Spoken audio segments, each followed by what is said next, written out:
सिर्फ ये बोर्ड आ रहा है, ठीक है। यही आ रहा है। ये चलिए बस काफी नहीं निकालती है, इसमें टावर लगा ले रखिए। दो किस्म की आपने इनकम पढ़ी थी, एक पढ़ी थी अक्रूड इनकम और दूसरी अनअर्न्ड इनकम। मुझे उम्मीद है कि आप इतने बेवकूफ नहीं होंगे कि आपने रिवाइज नहीं किया होगा, ठीक है ना। जब मैं आपसे पूछूंगी तो मुझे उम्मीद है कि आप ये हाँ हाँ बिल्कुल ये यहाँ पर था, ये यहाँ पर था। अक्रूड इनकम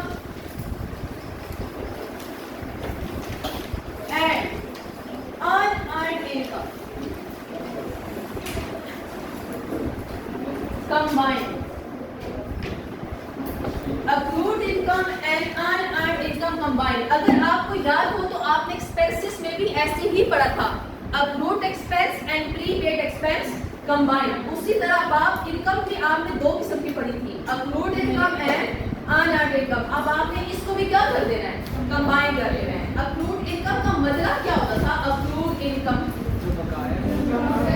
ऐसी इनकम जो कि आपने कमा ली, अर्न कर ली, लेकिन कस्टमर ने अभी तक पैसा नहीं दिया, वो आपको कब देगा, अगले साल फ्यूचर में देगा। तो ऐसी इनकम को आप क्या बोलते थे, अक्रूड इनकम। एक आपके पास होती थी अनअर्न्ड इनकम। अनअर्न्ड इनकम का मतलब है अभी तक इनकम कमाई नहीं है और एडवांस में पैसे कस्टमर से या बंदे से वसूल कर लिए। अगर आपका घर है, आपने किराए पे दिया है, तो आपने क्या किया, किराएदार से किराए पर ऑलरेडी पहले से पूरे साल का किराया ले लिया एडवांस में। क्या आपने पूरा साल उसको अपने घर में भी तक रहने दिया, नहीं। और एडवांस में क्या कर दिया आपने, उससे पैसे वसूल कर लिए। अब आपके लिए ये क्या हो जाएगी, अनअर्न्ड इनकम। और अनअर्न्ड इनकम बाय नेचर क्या होती है, लायबिलिटी है।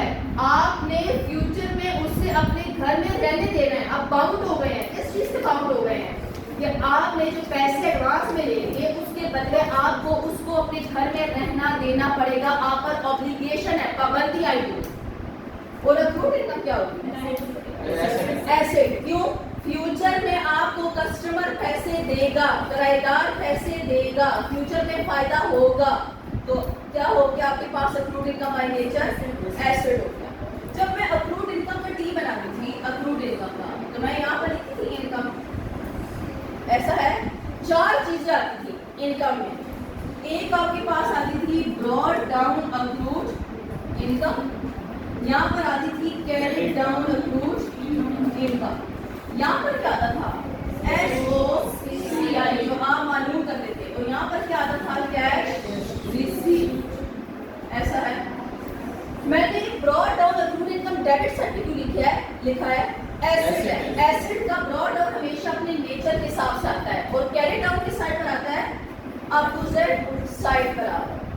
याद है, अनअर्न्ड इनकम जरा सोचिए, unearned income by nature liability है। लायबिलिटी की क्या नेचर होती है, क्रेडिट साइड होती है। तो अनअर्न्ड इनकम का ब्रॉड डाउन किस साइड पर आएगा, क्रेडिट साइड पर। ब्रॉड डाउन अनअर्न्ड इनकम, यहाँ पर क्या आएगा, कैरिड डाउन अनअर्न्ड इनकम। यहाँ पर क्या आएगा, SOCI, और यहाँ पर आ जाएगा कैश रिसीव।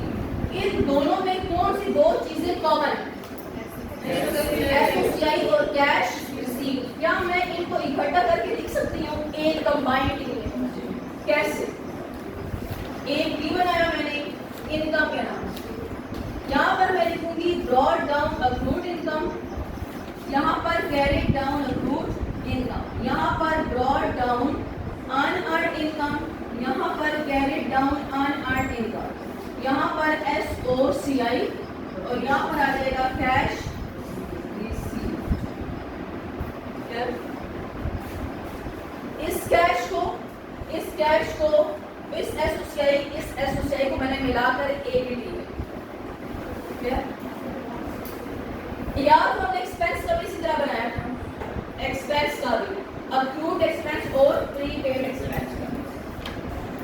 देखिए जल्दी से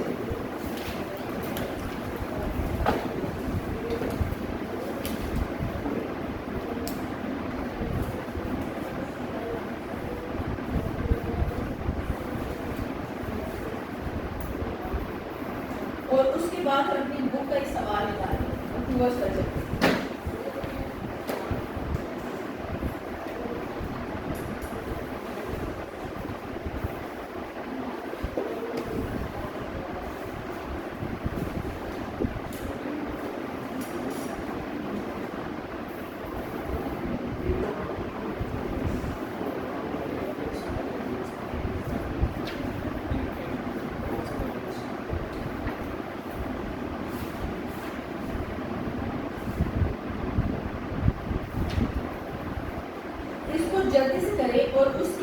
आई पेज अपने बुक के page number 128 example number 6, page number 128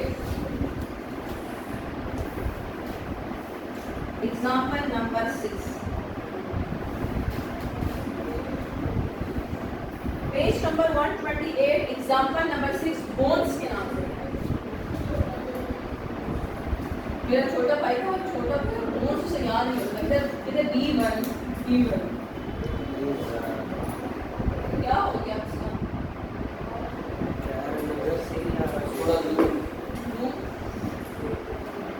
निकाल पेज नंबर 128 एग्जांपल नंबर 6 जी, बस अब हो गया। ये बताना Bose owns various properties which he rents. कहते हैं बोस की बहुत सारी प्रॉपर्टीज है जो उसने किराए पर दी हुई है। सब टेनेंट्स पे इन एडवांस, कुछ किराएदार क्या करते हैं एडवांस में पैसे दे देते हैं। सब इन एरियर्स, और कुछ किराएदार क्या करते हैं एरियर्स यानी बाद में पैसे देते हैं। तो कौन से वाले दो इनकम हो गई है? अक्रूड इनकम और unearned income. During 2013, rent collected was 229,500. आपको इस साल टोटल कैश कितना मिला किराए से? 229,500 का। क्या मैं कैश रिसीट में जाके लिख सकती हूँ? 229,500 ऐसा है cash receipt. Rent receivable and paid in advance at the SOFP dates were as follows. Year end आपके पास है 31 दिसंबर 2013। ईयर एंड आपके पास क्या है? 31 दिसंबर 2013। आप हमेशा कहाँ पे खड़े होते हैं? ईयर एंड पर। अब उसने आपको 2 साल दिए हुए हैं, 2012 और 2013। आप कब खड़े हुए हैं? 2013 में। तो 2012 तो क्या होगा? पिछला साल होगा। 2013 करंट ईयर है, तो 2012 क्या था? Past last year. इसने आपको टेबल जो दिया हुआ है उसमें भी पहली लाइन पढ़े रेंट ओल्ड बाय टेनेंट, और दूसरी टेबल की लाइन में लिखा हुआ है rent prepaid by tenant. Rent prepaid by tenant क्या मतलब हुआ? आपको किराएदार ने एडवांस में पैसे दे दिए, तो आपके लिए कौन सी वाली इनकम हुई? एडवांस में पैसे वसूल करना, अनअर्न्ड इनकम। तो 2012 पिछले साल का बैलेंस क्या कहलाता है? Broad down. और इस साल का बैलेंस क्या कहलाता है? Carry down. 2012 का देखें ब्रॉड डाउन कितना आ रहा है? ब्रॉड डाउन अनअर्न्ड इनकम 20,700 ऐसा है।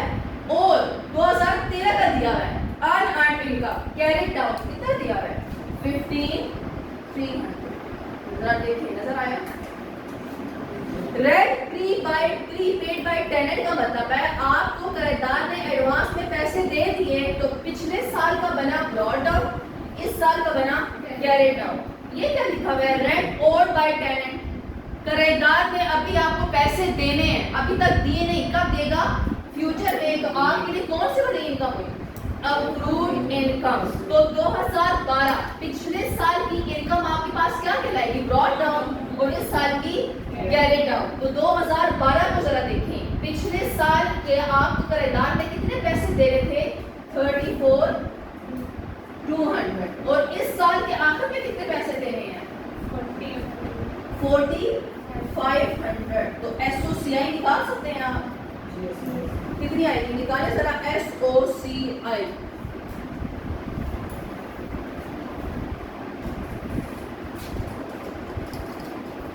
लास्ट ईयर मैं यहाँ पे लिखवा रही हूँ। लास्ट 24,200 जी 24,200 जी देखिए आंसर अपने पास दोबारा से ये चीज लिखें कि लास्ट ईयर का मतलब होता है ब्रॉड डाउन और करंट ईयर का मतलब होता है कैरेट।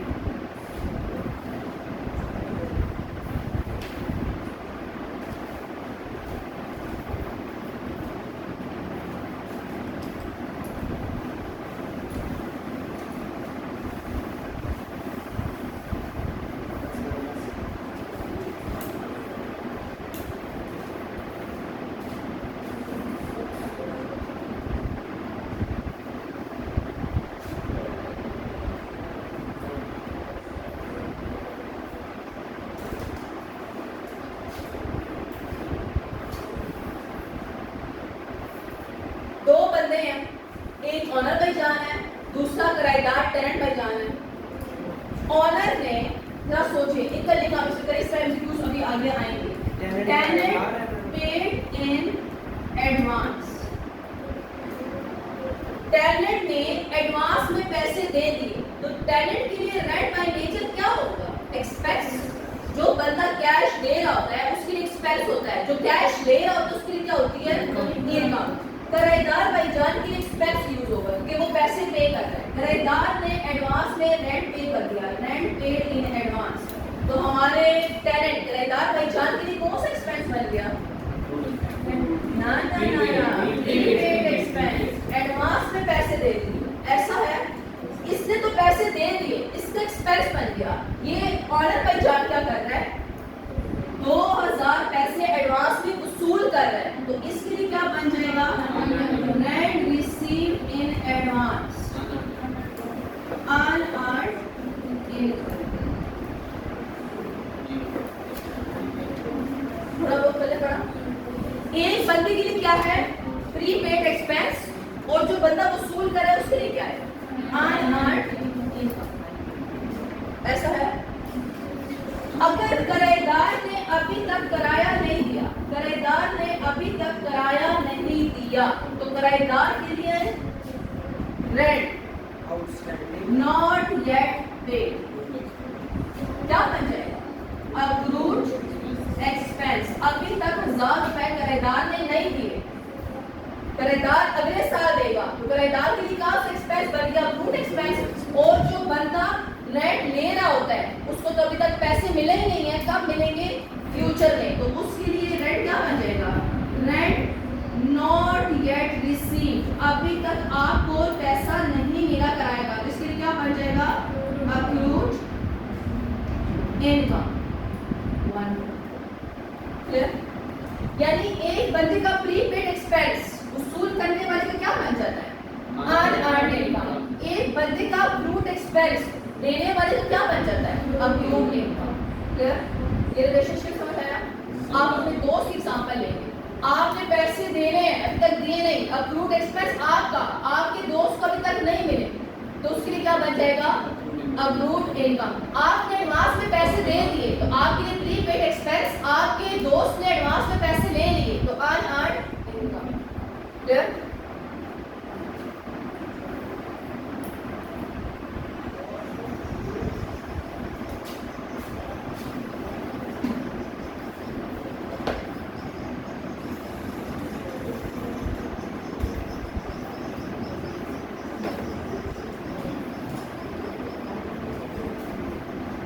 ये अपने पास लिखी, ये उसने एमसीक्यूज में बहुत बार पूछा है एग्जाम में। ये बता कि एक बंदे के लिए अगर प्रीपेड है, दूसरे वाले के लिए क्या हो?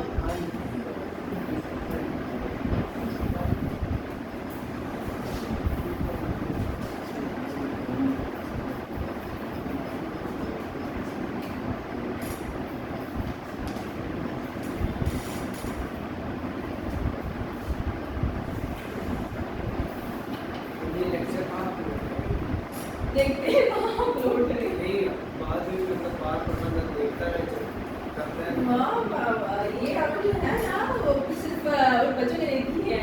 किन बच्चों जिनके पेपर है। बाद में उनके पेपर नहीं कहीं अपलोड नहीं होते यूट्यूब पर होंगे। बस वो चैनल ही तो पूछ रहे हैं ना क्या करिए। वो कह रहे हैं मेरे चैनल पे अपलोड करते हैं। आप समझ नहीं पाए आप क्या कहना चाह रहे हैं? वो व्यूज मिलेंगे आपको। अच्छा, वैसे होना चाहिए रिकॉर्डिंग है ना? मैडम जो सही बार जान सही से आपके पूरी क्लास में हो रही है, वो इतने बंदे को फायदा देती है। अच्छा सपोर्ट यूट्यूब से समझ आता है, क्लास में बिल्कुल बस सर मैडम नहीं पता है यूट्यूब पे लेक्चर हो ना ग्रुप एक्सपेंस के, वो केवल एक बच्चे मुझे बता रहे थे एब्सेंट हुआ, वो कह रहे थे मैंने 25 लेक्चर्स लिए थे ग्रुप, मुझे तब भी समझ नहीं आई मतलब वो कहना क्या चाह रहे थे। कुछ टीचर्स इतने डिटेल में चले जाते जो रिक्वायर्ड नहीं होता, तो मतलब जो मांग होती है वो और नहीं पहुंचते हैं, और इतनी डिटेल में के बता कहता है कभी ये डिटेल वो फिर फंस जाते हैं, इतना क्लटर कर जाता है, गुच्छा बन जाता है, समझ नहीं आती कि हो क्या है। टाइम पूरा करने के लिए बस ये चैप्टर इतना ही। हाँ बस चले जी एमसीक्यूज पर आते हैं। निकालें एमसीक्यू नंबर 1 सायरा के नाम।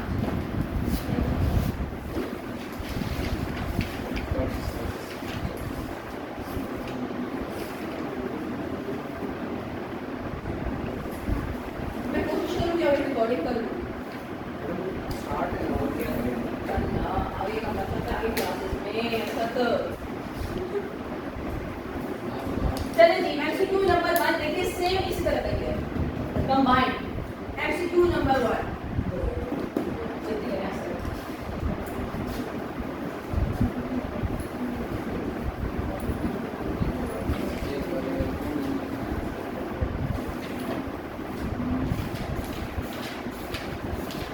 ये कहाँ दिशा है?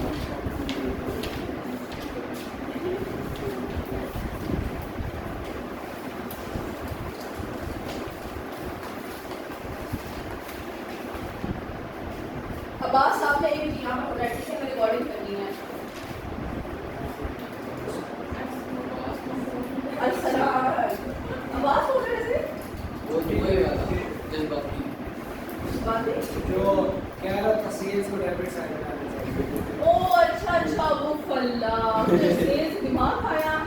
अरे नहीं ये ऐसा हो नहीं सकता। MCQ number 1 in the year to 31st December 2018 Saira received 50,800 rental income. Received मतलब cash received. The amounts of rent received in advance and in arrears were as follows. Expense की बात हो रही है, income की बात हो रही है। इनकम की बात हो रही है, रिसीव की बात है। इनकम 2018 आपका करंट ईयर है। जरा सोचें 2018 करंट ईयर। करंट ईयर के लिए कौन सा वाले ब्रॉड टर्म या कैरी टर्म यूज होता है? ब्रॉड डाउन करंट ईयर के लिए कैरी डाउन। 2018 आपका करंट ईयर है तो पिछला लास्ट ईयर आपके पास कौन सा होगा? 2017 2017। तो इसका बैलेंस क्या करा है? Brought down. इसने आपको टेबल दिया है। टेबल में उसको आपको दिया हुआ है रेंट रिसीव इन एडवांस और एक आपको दिया हुआ है रेंट नॉट येट रिसीव। तो यानी कंबाइंड है इनकम के। तो यहाँ पर क्या आएगा? Brought down accrued income, carried down accrued income, brought down unearned income, carried down unearned income. यहाँ पर आएगा SOCI और यहाँ पर आएगा कैश रिसीव। क्या कैश रिसीव का आपको पता है कितना है? 50,800। ब्रॉड डाउन अक्रूड इनकम जरा देखिए इन एरियर्स अक्रूड लिखा है ब्रैकेट में अक्रूड। पिछले साल का कितना अक्रूड था? 1700 ब्रॉड डाउन। तो इस साल का 2018 का क्या बनेगा? कैरी डाउन अक्रूड इनकम कितना है? 25। क्लियर? पिछले साल का अनअर्न्ड इनकम एडवांस क्या था? 2017 का 3000 और इस साल का कैरी डाउन कितना है? 4000। तो SOCI कितनी है? 50,600। तो ऑप्शन आएगा बी बीटा। फिर बताएं प्लीज जहां मसला है वहां पर बताएं कि एक पॉइंट दोबारा बता दें। मैं आपके दिलों से वाकिफ नहीं। प्लीज इस चीज को समझें कि अभी अपने पॉइंट्स को क्लियर कर। कहाँ फंसे हैं सर? पिछले साल जरा टेबल देखिए। टेबल एक टेबल बना है 2017 का, एक टेबल बना है 2018 का। और जरा टेबल की पहली लाइन पढ़े। टेबल की पहली लाइन में क्या लिखा हुआ है? Rent receive in advance. Advance में आपने रेंट रिसीव किया। कौन सी वाली इनकम आपके पास हुई? कौन सी इनकम? अक्रूड इनकम और अनअर्न्ड इनकम? Unearned income. पिछले साल 2017 का बैलेंस क्या कह रहा था? Brought down. कितना किया ब्रॉड डाउन? 3000 पिछले साल का। देखिए 2017 के नीचे लिखा हुआ है। और इस साल 2018 कितना बैलेंस बन गया? Carry down 4000। नीचे लिखा हुआ है rent receive not yet receive यानी अक्रूड। अक्रूड इनकम दी हुई है। पिछले साल क्या बच जाएगा? Brought down.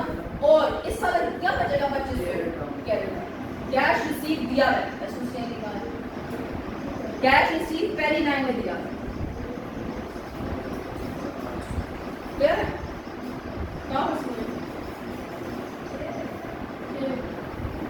बाकी सर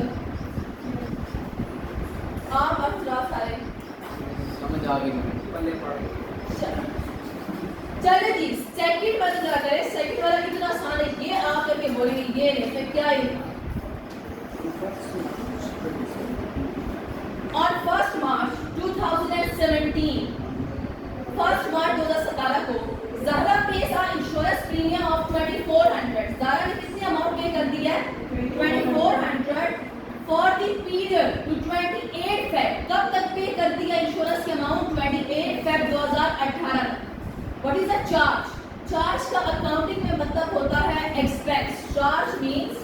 एक्सपेंस। अकाउंटिंग में चार्ज क्या मतलब होता है? एक्सपेंस का। तो वो आपसे क्या मांग रहा है? इनकम या एक्सपेंस? एक्सपेंस मांग रहा है।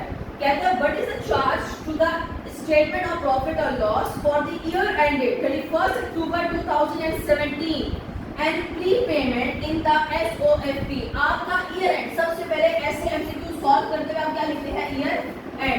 आपका ईयर एंड क्या है? 31 अक्टूबर 2017। तो आपको ये साल कब शुरू हो रहा होगा? हाँ, 1 नवंबर 2016। याद है? 31 के बाद 1 अक्टूबर के बाद नवंबर। आप हमेशा कहाँ पे खड़े होते हैं? हमेशा पहले आप साल बनाएंगे ईयर एंड पर। अब जरा सोचे, आपने इस साल पहली बार इंश्योरेंस की पेमेंट कब अदा किया है? पहली लाइन में लिखा हुआ है 1 मार्च 2017 को। कितने इंश्योरेंस पे किया? 2400 का, 12 महीनों का। कब तक का? अगले साल के 28 फेब 2018 तक। आप कहाँ पे खड़े हुए? ईयर एंड पर। अगर अक्टूबर में खड़े हैं, कितने महीने एडवांस में पे करती है? नवंबर, दिसंबर, जैन और फेब। तो आपके जो ये 4 महीने आपने एडवांस में इंश्योरेंस पे कर दी, ये आपके पास क्या बन गई है? Carry down prepaid expense. आज आप सब ने ये चैप्टर रिवाइज करके आप आए हुए हो, हर चीज रिवाइज नहीं करके आए हैं, इसीलिए चुप बैठे। आपने इंश्योरेंस कब अदा किया? 1 मार्च को अदा किया। कब तक अदा किया? अगले साल की लिखा हुआ है 28 फेब तक। आप हमेशा कहाँ पे खड़े होते हैं? ईयर एंड पे। जरा सोचें, आप ईयर एंड पे खड़े हैं, पेमेंट आपने अगले साल तक की कर दी। कितने महीने आपने एडवांस में अगले साल में पे कर दिए? नवंबर, दिसंबर, जैन और फेब। तो ये 4 महीने आपके पास बने हैं carry down prepaid expense. Advance में एक्सपेंस अदा करना प्रीपेड होता है। तो इनटू 4 मंथ्स करें, कितना हो गया प्रीपेड?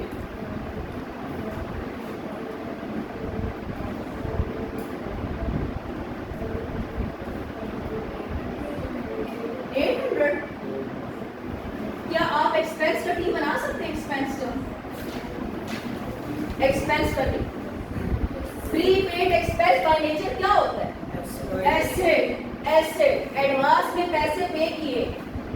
जब आप किसी ऑनर को माल मकान को एडवांस में पैसे पे करते हैं 4 महीनों के, क्या 4 महीनों तक वो आपको घर से निकाल सकता है? आप वहाँ बैठ कर एंजॉय कर सकते हैं उस 4 मंथ्स को। तो मतलब आपके लिए फायदा हुआ, एसेट हुआ। तो यहाँ पर आप क्या लिखेंगे? Brought down prepaid expense. यहाँ पर क्या लिखेंगे?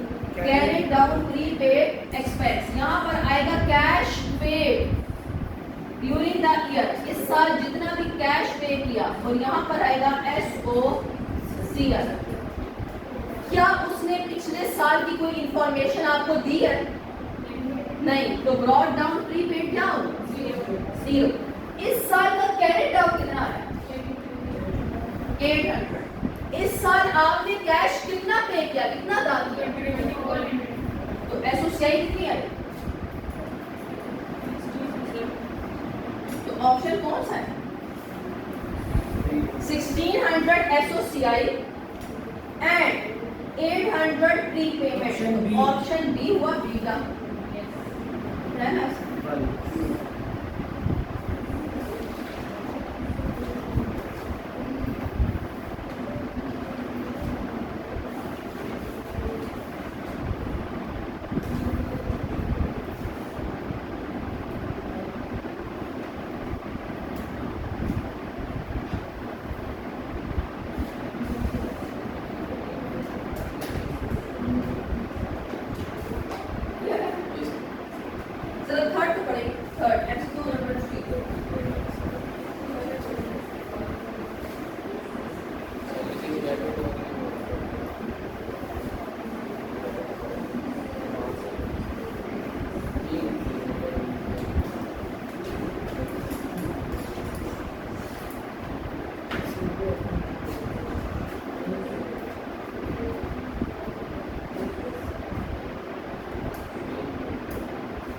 MCQ नंबर 3 में वो क्या कह रहा है आपसे? Zahra determines at year end that salary paid during the year include 10,000 in advance. आप सैलरी पे करते हैं, जो बंदा पे करता है उसके लिए क्या होती है? Income expense. एक्सपेंस एडवांस में एक्सपेंस पे करना आपके पास क्या बन जाता है? Prepaid expense. Prepaid expense by nature क्या होती है? एसेट। तो डबल एंट्री याद है, प्रीपेड एक्सपेंस डेबिट आपने एडवांस में अदा कर दिया, तो एसेट डेबिट कितने रुपीस अदा कर दिए? 10,000। और दूसरी डबल एंट्री क्या होगी? आप जरा सोचें, आपने अभी तक एक्सपेंस नहीं किया लेकिन आपने पैसे अदा कर दिए। जब आप एक्सपेंस करते हैं, एक्सपेंस बाय नेचर डेबिट होता है, एक्सपेंस डेबिट करते हो, लेकिन जब आपने एक्सपेंस किया ही नहीं है फिर आप क्या करोगे? एक्सपेंस क्रेडिट करोगे। जब आप एक्सपेंस करते हो तो एक्सपेंस बाय नेचर क्या होता है? डेबिट। लेकिन जब आप एक्सपेंस नहीं करते तो वो क्या हो जाएगा? क्रेडिट हो जाएगा। तो प्रीपेड बाय नेचर क्या है? एसेट। तो प्रीपेड एक्सपेंस डेबिट और एक्सपेंस क्रेडिट, ये डबल एंट्री याद रखिए। वो अक्सर एग्जामिनर डबल एंट्री आपसे ये वाली मांग रहा होता है कि प्रीपेड एक्सपेंस की डबल एंट्री बताओ। तो प्रीपेड एक्सपेंस की डबल एंट्री क्या होगी? प्रीपेड एक्सपेंस डेबिट और salaries expense credit. Clear? Accrued expense की क्या डबल एंट्री होती है?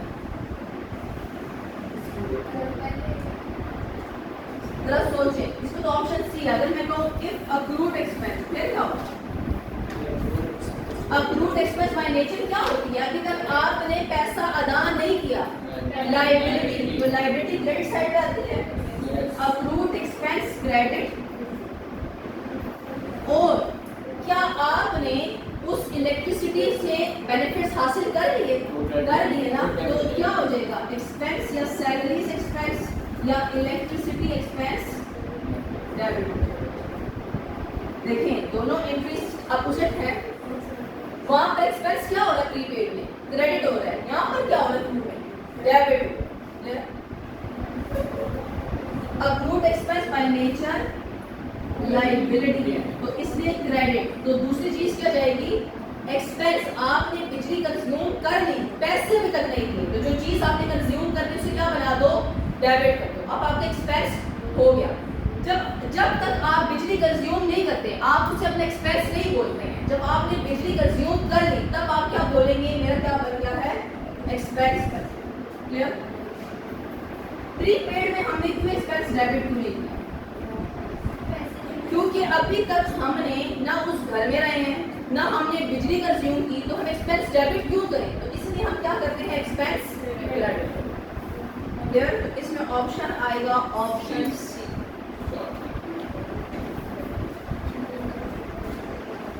कोई मसला है यहाँ पर?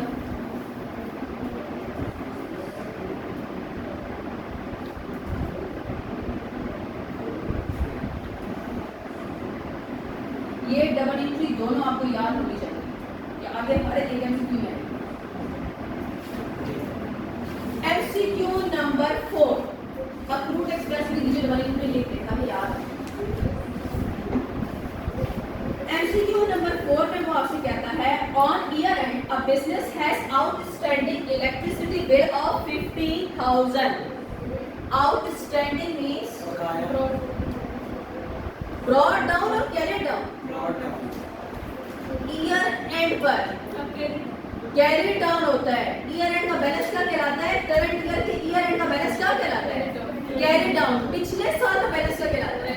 ब्रॉट डाउन कहलाता है। तो इसमें आपको एमसीक्यू नंबर 4 में बोला है ऑन ईयर एंड, इस साल के आखिर के बैलेंसेस क्या कहलाते हैं? Carry down. आपके पास कितना अक्रूड एक्सपेंस था? आउटस्टैंडिंग मींस अक्रूड एक्सपेंस कितने का था? 50,000 का। During the year electricity bills paid are 190,000। ये आपके पास क्या है? कैश पेड है। इलेक्ट्रिसिटी बिल पेड यानी कैश पेड।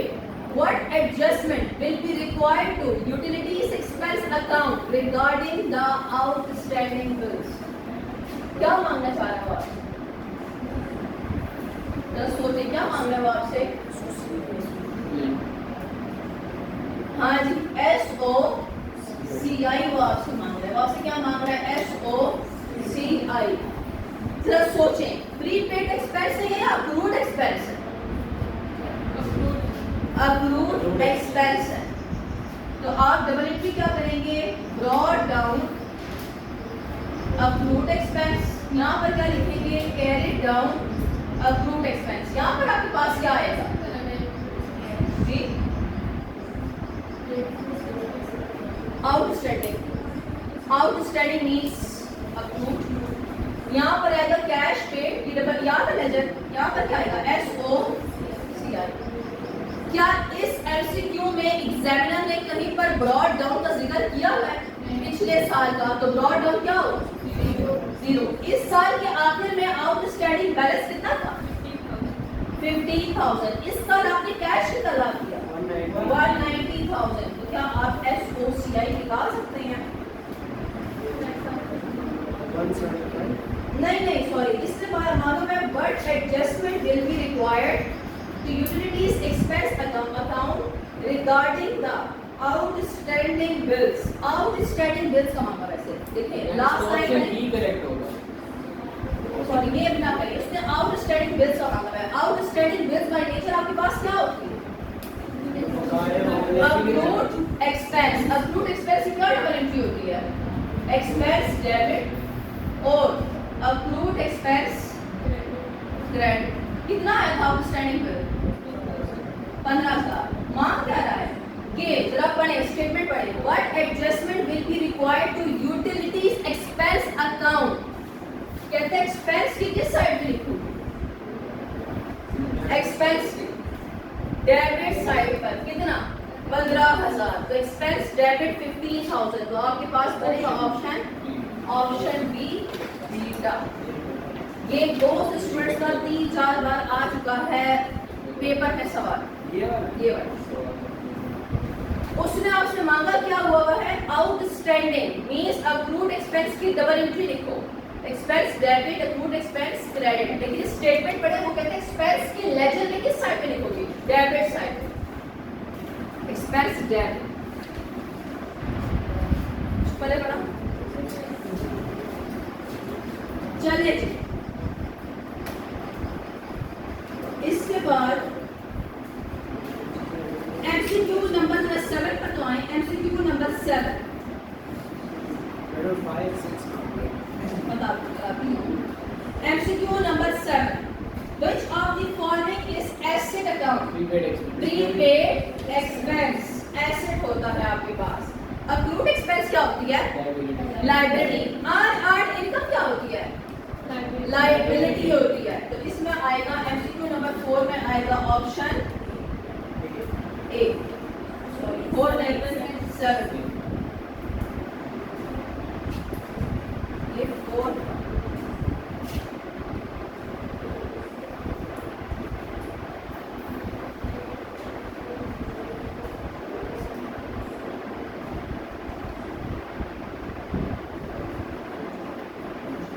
आप लोगों ने अभी सवाल जो करना है वो आपने करना है MCQ नंबर 20। चलिए जी बिस्मिल्लाह करें। इस तरह का सवाल मैं आपको इतनी प्रैक्टिस करवा चुकी हूँ अक्रूड एक्सपेंस की, प्रीपेड की, हर एक चीज़ की आप खुद कर सकते हैं। एक बार काम कोशिश करें जरा। MCQ नंबर 20 रिवाइज करके आई नहीं है, क्यों? नहीं नीचे वो नोट को यूट्यूब पे देखेगा, वो देखता रहेगा, वॉच टाइम बढ़ जाएगा। चुप करके करें अपना।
नहीं है? 12 से 1 नहीं है? अच्छा अब आपने 12 से 1 आप यहाँ वहाँ घूमे, मैं कैसे बदल चाहूँगी कि आप अखबार होते रहें? मैं तो ये चाहूँगी ना आप बैठ पढ़ें। तो आप लोगों ने क्या करना है, 12 से 1 तक आपस में बहनों भाइयों ने मिलजुल कर MCQs को सॉल्व करना है। MCQ number 20, MCQ number madam शुरू से सारे तो हो गए ना 29, जितना नहीं हुआ है। MCQ नंबर 30, MCQ नंबर 31, ये 4 बल्कि बोल भी देते क्या करेंगे, बोल हो जाएंगे। 30,000 आंसर